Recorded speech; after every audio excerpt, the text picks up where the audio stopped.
إن الحمد لله نحمده ونستعينه ونستغفره ونعوذ بالله من شرور أنفسنا وسيئات أعمالنا من يهده الله فلا مضل له ومن يضلل فلا هادي له وأشهد أن لا إله إلا الله وحده لا شريك له وأشهد أن محمدا عبده ورسوله صلى الله عليه وعلى آله وصحبه وسلم تسليما كثيرا إلى يوم الدين. يا أيها الذين آمنوا اتقوا الله حق تقاته ولا تموتن إلا وأنتم مسلمون.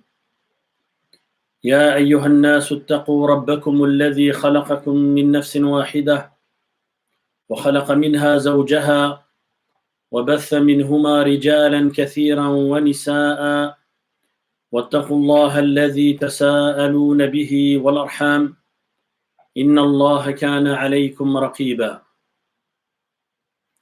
يا أيها الذين آمنوا اتقوا الله وقولوا قولا سديدا يصلح لكم أعمالكم ويغفر لكم ذنوبكم ومن يطع الله ورسوله فقد فاز فوزا عظيما. أما بعد فإن أصدق الحديث كتاب الله تعالى وخير الهدي هدي محمد صلى الله عليه وعلى آله وسلم وشر الأمور محدثاتها وكل محدثة بدعة وكل بدعة ضلالة وكل ضلالة في النار. أما بعد, ceci étant dit, Assalamu alaikum wa rahmatullahi wa barakatuh. Bienvenue à tous et à toutes dans ce nouveau live ou dans cette nouvelle assise. J'espère que vous allez bien ainsi que vos familles. Et je demande à Allah subhanahu wa ta'ala de vous récompenser pour les efforts que vous fournissez ainsi que pour votre patience. Amin. Mes chers frères et sœurs, aujourd'hui, bi'idhnillahi tabaraka wa ta'ala, par la permission d'Allah, nous allons voir ensemble une autre science parmi les sciences de base de l'unicité. Je vais vous parler de quelque chose de très important. Je vais vous parler des conditions de la ilaha illallah. En arabe, on dit shurut la ilaha illallah. Les conditions de la ilaha illallah. En d'autres termes, plus simples, plus accessibles, nous allons voir les conditions qui doivent être remplies pour qu'Allah tabaraka wa ta'ala, pour que Allah subhanahu wa ta'ala accepte de nous la parole la ilaha illallah. Quelles sont les conditions qui doivent être remplies pour une mise en pratique correcte de cette parole?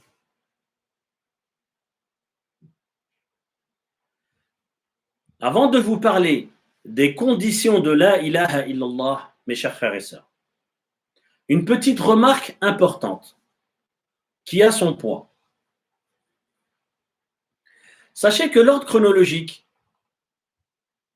dans lequel je vous ai enseigné les quelques sciences de base que nous avons vues ensemble lors des épisodes précédents, cet ordre chronologique, mes chers frères et sœurs, n'est pas un ordre chronologique aléatoire ou hasardeux.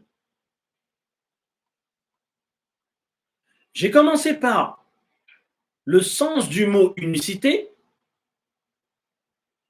lors du premier épisode. J'ai commencé par le sens du mot unicité et du mot adoration, pour que vous sachiez qu'est-ce que l'unicité dans la langue arabe et religieusement, et qu'est-ce que l'adoration, qu'est-ce qu'une adoration. J'ai commencé par cela pour une meilleure et plus complète compréhension du sens de la parole de l'unicité, la ilaha illallah. Ensuite, j'ai fait précéder, ou je fais précéder aujourd'hui, ou j'ai fait précéder, excusez-moi, le sens de la ilaha illallah, qui était le cours, pas précédent, mais celui d'avant, aux conditions de la ilaha illallah. Donc j'ai fait précéder le sens de la ilaha illallah aux conditions de la ilaha illallah, qui est notre cours d'aujourd'hui. Pourquoi? Car c'est la première condition de cette parole. La première condition de cette parole est d'en connaître le sens. C'est la raison pour laquelle je vous ai parlé du sens de la ilaha illallah avant de vous parler des conditions de la ilaha illallah. Car c'est la première condition, le sens de la ilaha illallah, c'est la première condition de cette parole. Et parce que la mise en pratique de toutes les autres conditions que nous allons voir, Inch'Allah ta'ala, je pense en 2 épisodes, pour ne pas être trop long. Aujourd'hui, on va en voir 3, et peut-être que la prochaine fois, on verra le reste. Le reste, c'est-à-dire 5 par 40 il y en a 8. Donc, je disais que la mise en pratique de toutes les autres conditions dépendent de cette première condition qui est le fait de connaître le sens de la ilaha illallah. Tu ne peux pas remplir la 2e, 3e, 4e, 5e, 6e, 7e, 8e condition sans remplir la première condition qui est la connaissance du sens de cette parole. La connaissance du sens de la ilaha illallah. D'où l'importance, mes chers frères et sœurs, de visionner les épisodes de cette série dans l'ordre chronologique. Épisode 1, 2, 3, 4, etc., etc. D'ailleurs, j'en profite pour vous dire que la rediffusion de ces épisodes se fait sur ma propre chaîne à moi. Le frère qui gère la chaîne Minute Islam, Inch'Allah ta'ala, va vous envoyer le lien. Abonnez-vous,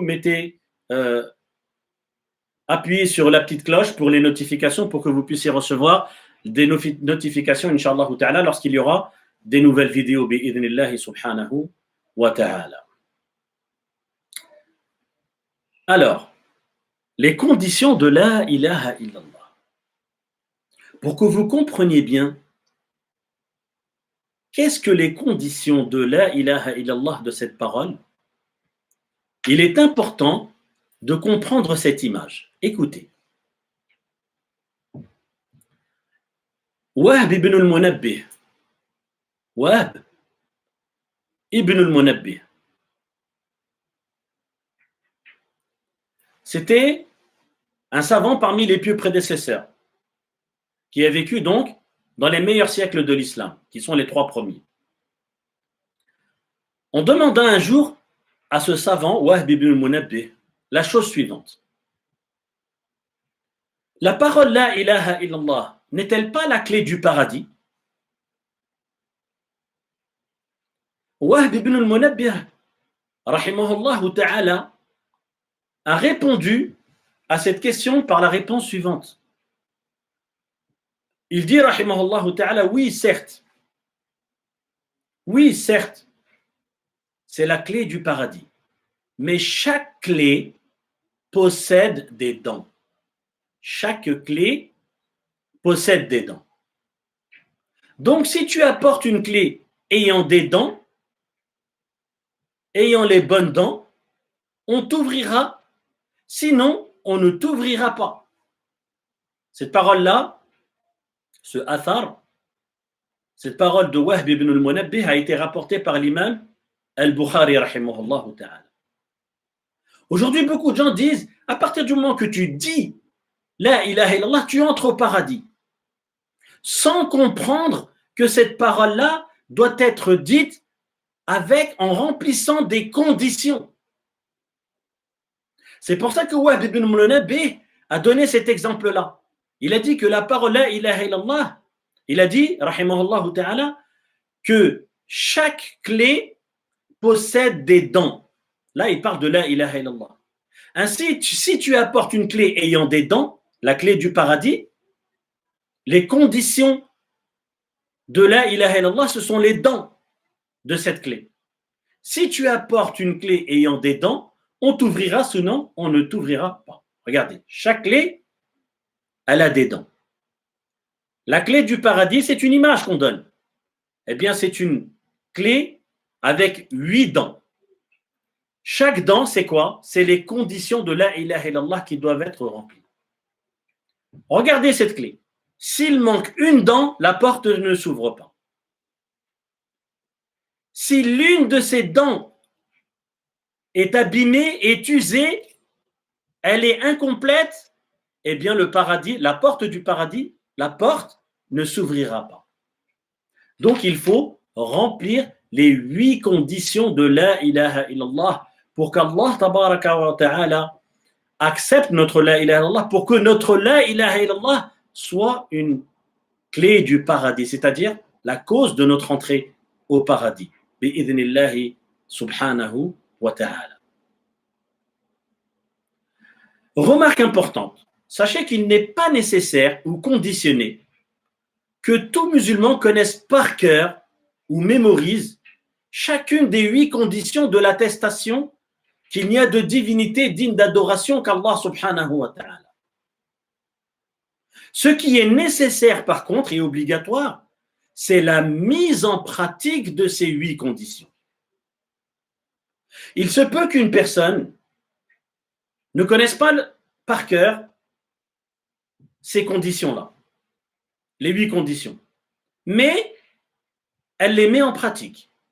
Et à l'inverse, il se peut qu'une personne les connaît par cœur, mais ne les met pas en pratique. Autre remarque importante concernant ces conditions, les conditions de la ilaha illallah, de la parole de l'unicité, sachez que si l'une des conditions n'est pas remplie ou validée complètement, alors la ilaha illallah ne sera d'aucune utilité pour celui qui la prononce.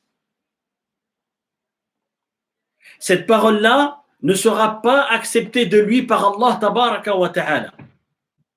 On ne peut pas parler de mise en pratique de cette parole que si les 8 conditions sont remplies d'une manière complète.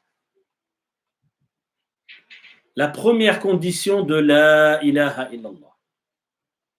Donc, comme je vous l'ai dit tout à l'heure, les conditions, il y en a 8. Retenez ça déjà aujourd'hui. Et retenez aussi les 3 premières conditions que je vais expliquer aujourd'hui, incha'Allah ta'ala.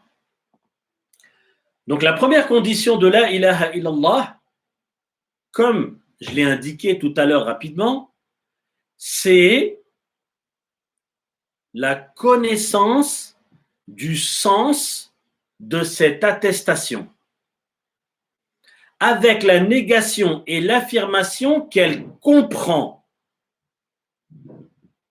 La connaissance, mes chers frères et sœurs, son contraire, c'est l'ignorance. Et lors d'un des cours précédents, on a déjà vu ensemble, walillahi alhamdu wal minna, quel est le sens de la ilaha illallah. Ce n'est pas pour rien que lorsque les savants citent les conditions de la ilaha illallah, ils débutent par cette condition.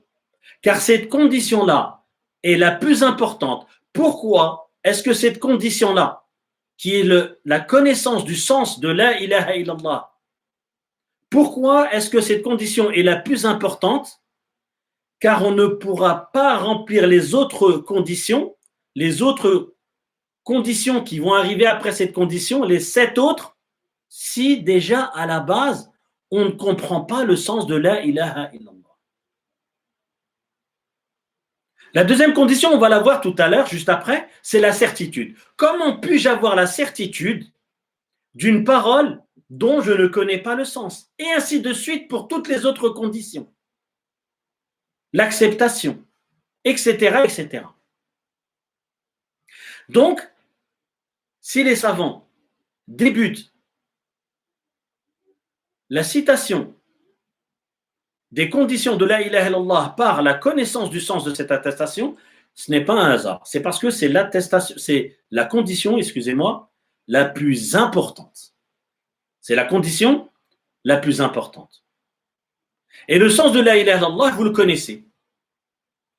Le sens de la ilaha illallah, c'est la ma'bouda bihaqqin illallah.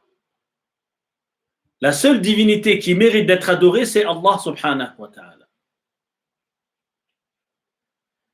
La connaissance du sens de cette attestation, avec la négation et l'affirmation qu'elle comprend, raison pour laquelle je vous ai parlé précédemment des piliers de cette parole.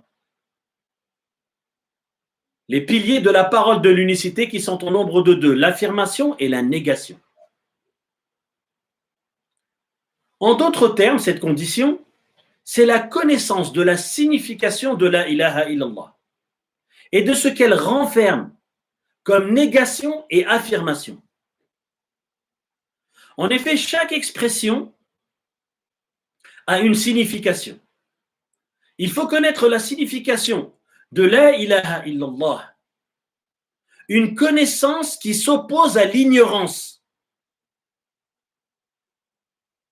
Elle réfute, cette connaissance, la divinité de toute autre chose en dehors d'Allah subhanahu wa ta'ala et affirme la divinité d'Allah subhanahu wa ta'ala seul, sans associé.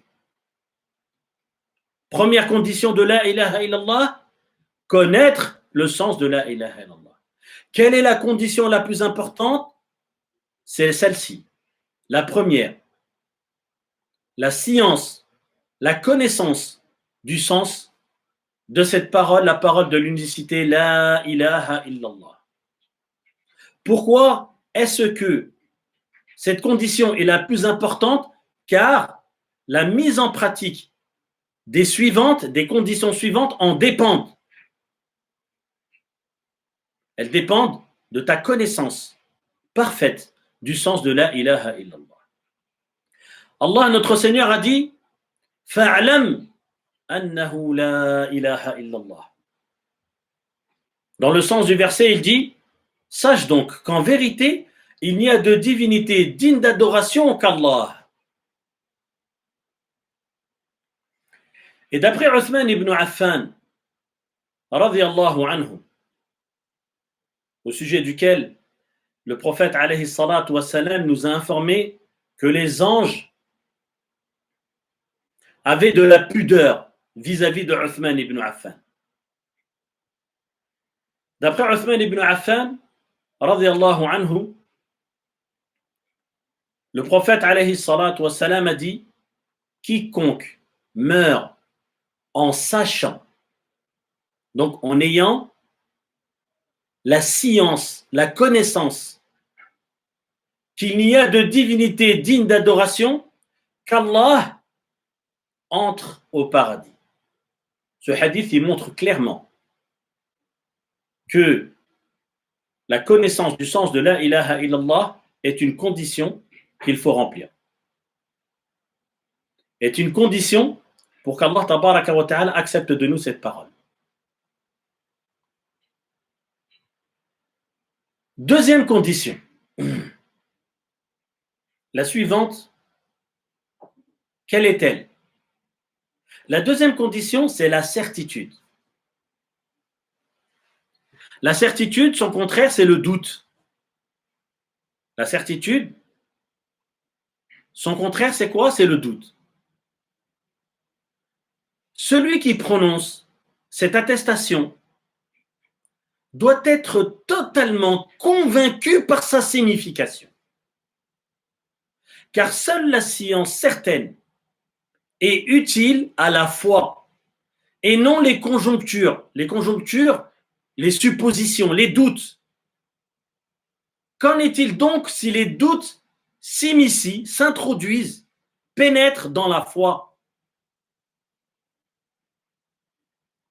Allah subhanahu wa ta'ala dit إنما المؤمنون الذين آمنوا بالله ورسوله ثم لم يرتابوا وجاهدوا بأموالهم وأنفسهم في سبيل الله. Dans le sens du verset, Allah tabaraka wa ta'ala dit Les vrais croyants sont seulement ceux qui croient en Allah et en son messager, qui par la suite ne doutent point. Qui par la suite ne doutent point.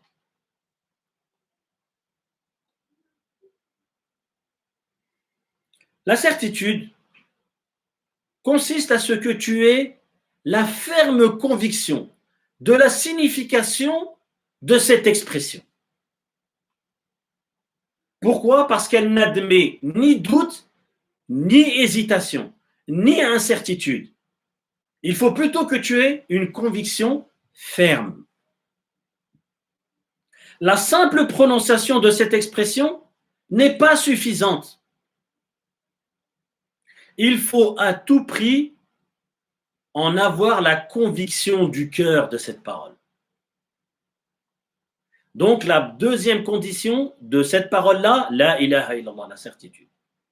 Donc premièrement, première étape, première condition à remplir, la connaissance du sens de la ilaha illallah. Deuxième étape, deuxième condition à remplir, je dois avoir la certitude que la seule divinité qui est digne d'être adorée, c'est Allah. Et cette certitude-là ne doit laisser à aucun doute. Même pas un doute à 0,0001%. Tu dois avoir la certitude que la seule divinité qui mérite d'être adorée, c'est Allah seul. À 100%, à 200%. C'est ça la certitude. Et le contraire de la certitude, c'est le doute, à chaque.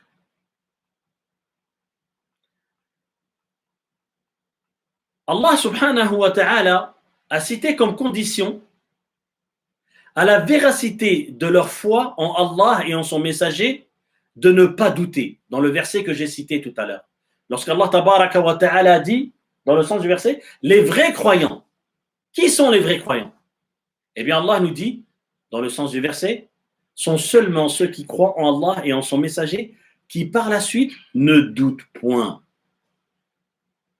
Allah tabaraka wa ta'ala a cité comme condition la véracité la véracité de leur foi, excusez-moi, en Allah et en son messager de ne pas douter.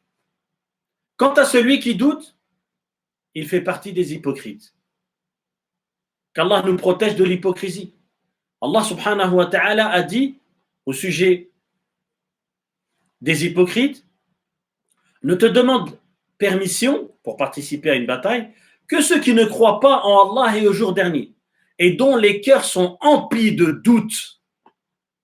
Ils ne font qu'hésiter dans leur incertitude, dit Allah dans le sens du verset. D'après Abu Huraira radiyallahu anhu, le prophète alayhi salatu wassalam a dit, écoutez bien, annonce la bonne nouvelle du paradis à quiconque tu trouveras derrière ce mur, il y avait un mur devant eux, à quiconque tu trouveras derrière ce mur, attestant, écoutez bien, qu'il n'y a de divinité digne d'adoration qu'Allah, le cœur convaincu, mustayqinan biha qalbuh, avec certitude. Ce hadith-là, il montre d'une manière claire qui n'ouvre la porte à aucun débat que la certitude fait partie des conditions de la ilaha illallah. Allah tabaraka wa ta'ala a cité comme condition à l'entrée du paradis de celui qui prononce cette attestation d'en avoir la totale certitude dans son cœur et de ne pas en douter. Or, si une condition n'est pas respectée, eh bien ceux qui s'y attachent, ici l'entrée au paradis, n'est pas accordée. Donc là, je viens de vous expliquer deux des conditions de cette parole. Deux des 8 dents de la clé du paradis. Troisième condition, et je terminerai avec celle-ci, pour éviter d'être trop long, et la prochaine fois, Inch'Allah ta'ala, je citerai les 5 autres. Troisième condition, l'acceptation.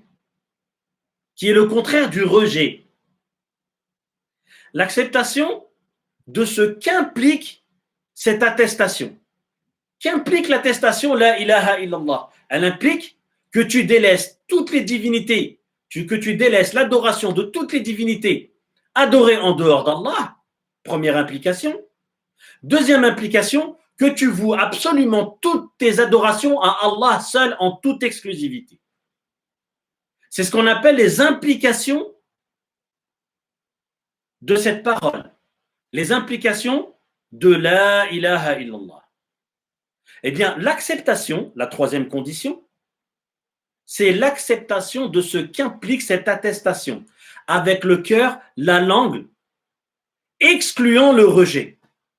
L'acceptation, son contraire, c'est quoi? C'est le rejet. Cette parole-là, tu dois l'accepter. Alors, regardez, si on revient aux deux conditions précédentes. Donc, je pourrais dire que lorsque tu as pris connaissance avec la conviction ferme de cette expression, donc lorsque tu as pris connaissance, première condition, avec la conviction ferme de cette expression, deuxième condition, eh bien cette connaissance certaine